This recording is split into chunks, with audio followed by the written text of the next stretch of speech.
नमस्कार विद्यार्थी मित्र हो. आज आपण भूगोलातील माल्थस यांच्या लोकसंख्या वाढीचा सिद्धांत याच्यावर चर्चा करणार आहोत. थॉमस माल्थसच्या सिद्धांताची पार्श्वभूमी. थॉमस रॉबर्ट माल्थस यांचा जन्म 14 फेब्रुवारी 1766 रोजी ग्रेट ब्रिटनमध्ये डार्किंग येथे झाला. त्यांनी इतिहास व राजकीय अर्थशास्त्राचे प्राध्यापक म्हणून केम्ब्रिज विद्यापीठामध्ये काम केलेलं आहे. त्यावेळी त्यांना गणितात जबरदस्त अशी गती आली होती. लोकसंख्या सिद्धांताच्या तात्विक मीमांसेत त्यांनी गणिताच्या सखोल ज्ञानाचा वापर केला. माल्थस यांनी गणितामधील भूमितीय श्रेणी आणि अंकगणितीय श्रेणी यांच्यामधील आंतरसंबंध चांगल्या प्रकारे माहीत करून घेतले आणि त्याद्वारेच लोकसंख्या वाढीचा सिद्धांत मांडला. यामध्येच इसवी सन 1798मध्ये Essay on the Principles of Population as it affects future improvement of society या नावाचा प्रबंध प्रकाशित केला. माल्थस यांच्यापूर्वी वाढती लोकसंख्या हीच देशाची शक्ती असते. वाढत्या लोकसंख्येमुळे देश संरक्षणासाठी सैनिक व कारखान्यात स्वस्त मजूर मिळतात. त्यामुळे वाढती लोकसंख्या प्रत्येक क्षेत्रात उपयुक्त समजले जाते असा गैरसमज पसरला होता किंवा असा समज होता आणि याच्यामुळेच लोकसंख्या मोठ्या प्रमाणात वाढत जात होती. अशाच्या युरोपमधील परिस्थितीवर माल्थस यांनी खूप शास्त्रीय पद्धतीने, गणितीय पद्धतीने आणि भूमितीय पद्धतीने अभ्यास केला आणि त्याचे परिणाम त्यांना जाणवू लागले की लोकसंख्या वाढीमुळे समाज, राजकारण, अर्थव्यवस्था यावरती किती परिणाम होतो याचा सखोल अभ्यास यांनी या सिद्धांताद्वारे मांडलेला आहे.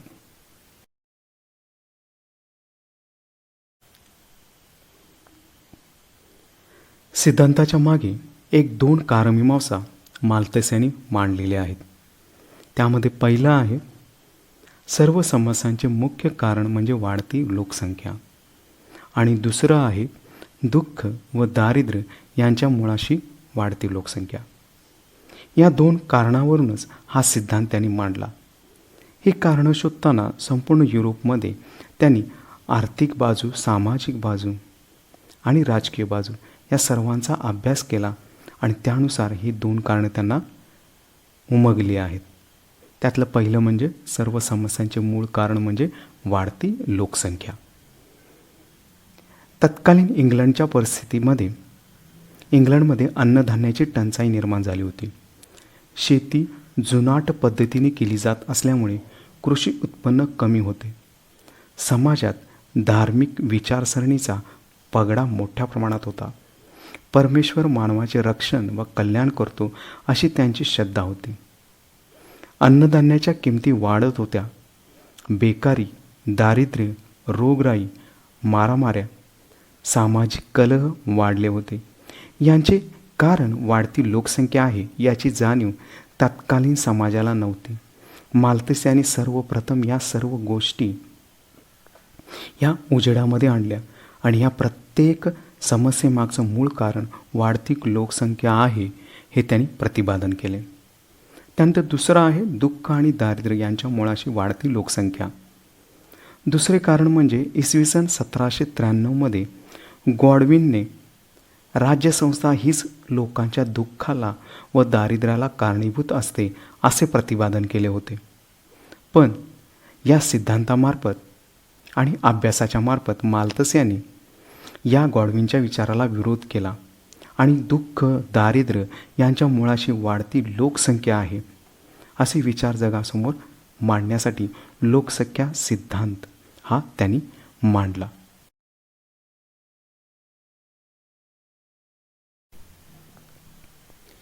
माल्थस यांनी आपल्या लोकसंख्या सिद्धांतामध्ये अनेक अशी विधानं मांडलेली आहेत.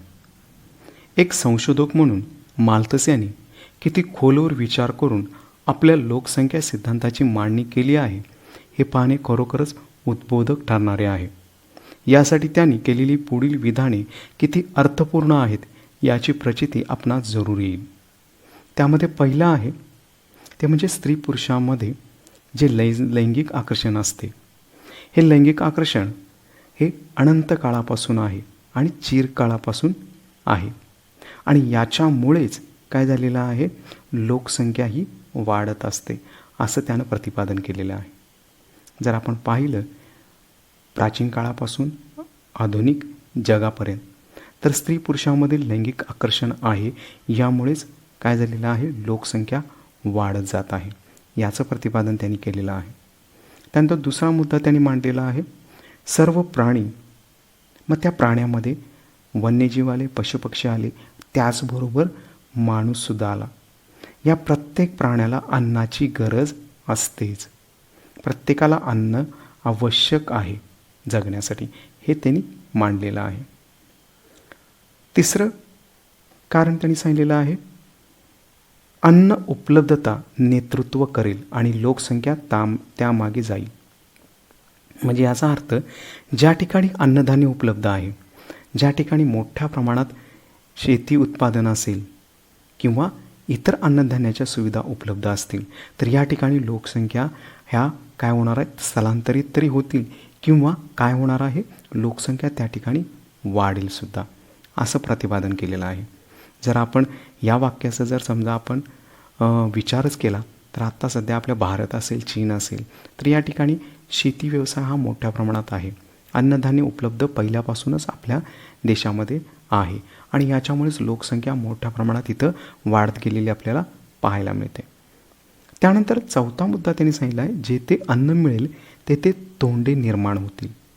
याचाच अर्थ काय होणार आहे, ज्या ठिकाणी सधनता आहे, म्हणजेच अन्न अधिक मोठ्या प्रमाणात उपलब्ध होणार आहे, त्या ठिकाणी तोंडे म्हणजेच काय, लोकसंख्या अधिक मोठ्या प्रमाणात वाढत जाणार आहे.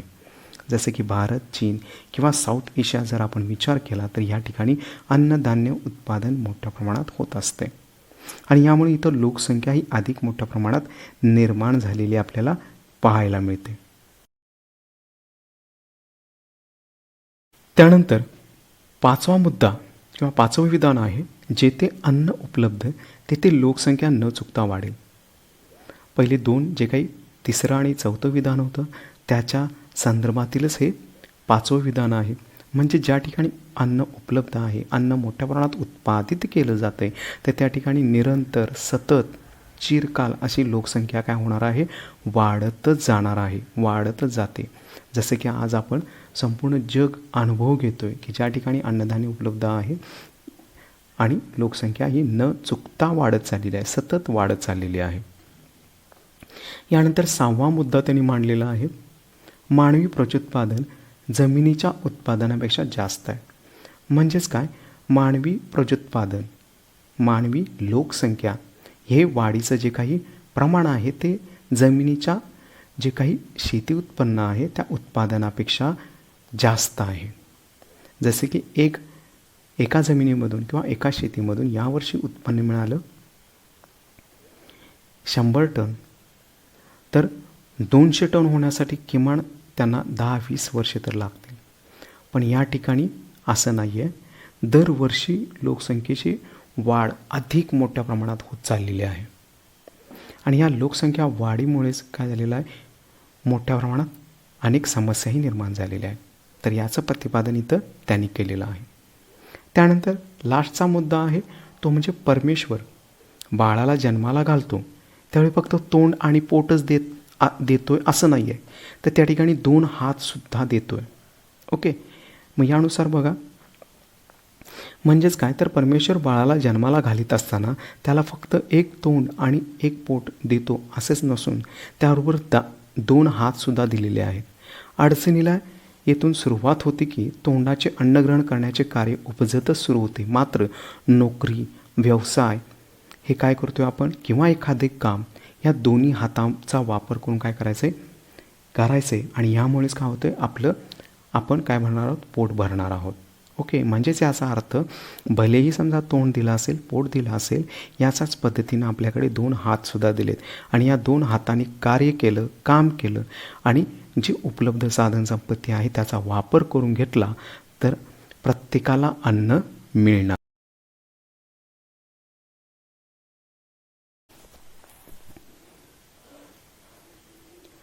माल्थस यांनी त्यांच्या सिद्धांतासाठी 2 गृहीत तत्त्वे मांडलेली आहेत. त्यामध्ये एक आहे मानवाच्या अस्तित्वासाठी अन्न आवश्यक आहे आणि दुसरं आहे भिन्नलिंगी व्यक्तीमध्ये लैंगिक आकर्षणामुळे लोकसंख्या सतत वाढत राहते. पहिलं आहे मानवाच्या अस्तित्वासाठी अन्न आवश्यक.